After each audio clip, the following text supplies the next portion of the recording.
All right, big news out of Brazil. So over the weekend, large numbers of Brazilians basically, rioted and then went into basically all three, as far as I can tell. Again, hard to tell from all the news stories, but it went in and ransacked all three branches of government. They attacked the presidential palace, they attacked the parliament, and the courts and the Supreme Court, all in the city of Brasilia. In Brazil. Brasilia is the capital of Brazil. This was in response to claims by the right in Brazil, by the right in Brazil, the pro-Bolsonaro right, the pro-Bolsonaro, the former president, that the election was rigged, that the election was stolen, that Lula, the leftist president, is a corrupt gangster, which I actually agree he is, and the election was stolen. I'm skeptical about the case of stolen, but I'm no expert on Brazilian electoral politics. Anyway, there have been demonstrations ever since the election was held, large demonstrations in many of Brazil's cities. Over the last week or so, there has been a coordinated effort to rally people around and to get them to Brasilia. A part of the demonstrations, interestingly enough, and this is a big difference between between Brazil and the United States, a big part of the demonstrations in Brazil have been centered around military bases, or military headquarters. So a lot of the demonstrations have been focused on trying to urge the Brazilian military to depose Lula and install Bolsonaro, or even a military regime, but anything, including a military coup, to get rid of Lula. Again, these are very large demonstrations. This is not a small portion of the Brazilian population. They are motivated, inspired, and it seems like well-funded. I find it interesting, and I don't think accidental, that all of this happened while Bolsonaro is out of the country. Bolsonaro himself is in Florida. He left on supposed vacation a few days before the inauguration of Lula, which happened, I think, on the 1st of January, and has been in Florida since, and is, as far as I can tell, staying in Florida. There are rumors, and again, I don't have any inside information. There are rumors that are indicating that he is afraid that if he returns to Brazil, he will be prosecuted and sent to jail, just like Lula was. We'll get to that in a minute.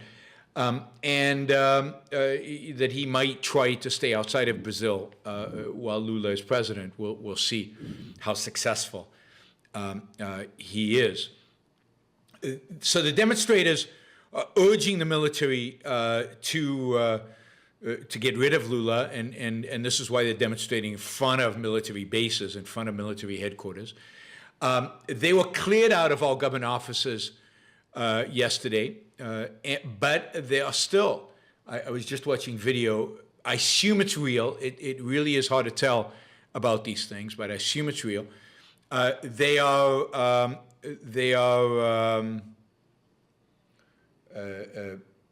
still large demonstrations in Brasilia and potentially elsewhere in Brazil, all with the idea of, and I think this riot and breaking into government offices, all of this is intended, I think, this is my evaluation, all of this is intended to trigger the military to act, to trigger the military to actually engage and participate. Sayo Amaral says on the chat, he says, "We love America so much here in Brazil, we copy everything you do a few months, years later." I think there's some truth to that. But this is on a much larger scale than January 6th was. This is, I think, much better coordinated and much better organized. And this is explicitly geared towards the military, explicitly geared towards getting the military involved and trying to induce the military to escalate this. Look, Lula himself, who is the president of Brazil right now, is a corrupt leftist. I don't think there's any question about this. He was a Marxist. He was president of Brazil before. He was ultimately prosecuted for fraud. I was in Brazil. And I can't remember the year, but I was in Brazil and watched on Brazilian on a big screen at an event that I was at. I was speaking at a student event, and right after my speech finished, they put on a large screen. They projected the television onto a large screen just behind me. And on that screen, you could see Lula being arrested, literally being put in handcuffs and put in the back of a police car. The audience and the thing erupted in cheers. Champagne was brought out. I mean, it was a massive celebration that Lula was going to jail. A few months later, Lula was released from jail by the Supreme Court. There's a lot of accusations about that this was corruption. This is an example of corruption. These are people who philosophically and politically aligned with Lula and released them from prison. And to everybody's, I guess nobody was really surprised, he ran again. And I think more than anything, because of Bolsonaro's unpopularity, because Bolsonaro is so unpopular, I don't think the vote for Lula was primarily because people love Lula. I think what Bolsonaro lost was the middle class, the educated, but much of the middle class, I think, was lost to Bolsonaro because Bolsonaro is such a, Bolsonaro is a mindless thug. Maybe on a lot of issues, he leaves people alone. At least he's not a leftist, and at least he's not, he's a thug like I think Lula. But in the end, I think the middle class either didn't vote for Bolsonaro, they voted for Lula, and I think that's what really significantly shifted the tide towards Lula. Not because people in Brazil love Lula, but people in Brazil rejected Bolsonaro. I think to a large extent that parallels the U.S. I don't think Biden won an election because anybody liked Biden, anybody respected Biden, and anybody thought Biden's ideas were good ideas. I think people voted for Biden in a record turnout because they hated Trump and they despised Trump. And I think it's exactly the same in Brazil. I think people turned out to vote for Lula because they hated Bolsonaro. I think many other candidates could have beaten Lula. And indeed, what's interesting about Brazil, and what's interesting about Brazil, and this is different than what happened in the U.S., is that while Lula lost,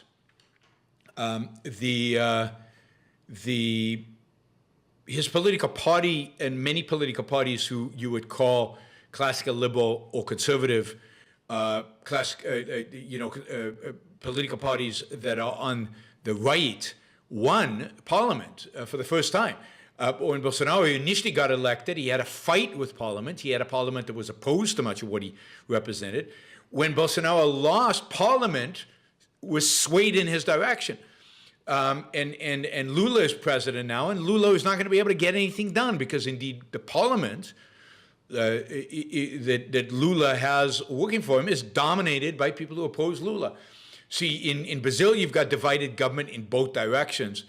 When Bolsonaro won, it was against him, and when Lula won, Parliament is against him. So it's going to be interesting what happens in Brazil. It's a little scary. I'm going to be in Brazil soon, so hopefully all these demonstrations and everything are gone by then, and there's some resolution, some peaceful resolution. But there is a real possibility of a military coup. There is a real possibility of reprisals by the Lula regime against the Bolsonaro supporters, although I think that's relatively unlikely given the fact that Lula has to be very careful because the military doesn't like him and his own parliament doesn't support him. So you've got a really, really sensitive and dangerous, I think, situation in Brazil right now. We'll keep watching it. I'll keep updating. And if I hear anything from my Brazilian friends, if I get any inside information that I think is worthwhile, I will pass it on to you. We have a lot of, it's interesting that we have a lot of listeners to the Yaron Brook Show in Brazil, and as I said, I'm going to Brazil in March, at the end of March, so we might be able to get you some first-hand information as well. Thank you for listening or watching the Yaron Brook Show. If you'd like to support the show, we make it as easy as possible for you to trade with me. You get value from listening. You get value from watching. Show your appreciation. You can do that by going to yaronbrookshow.com/support, by going to Patreon, Subscribestar, Locals, and just making a appropriate contribution on any one of those channels. Also, if you'd like to see the Yaron Brook Show grow, please consider sharing our content and, of course, subscribe. Press that little bell button right down there on YouTube so that you get an announcement when we go live. And for those of you who are already subscribers and those of you who are already supporters of the show, thank you. I very much appreciate it.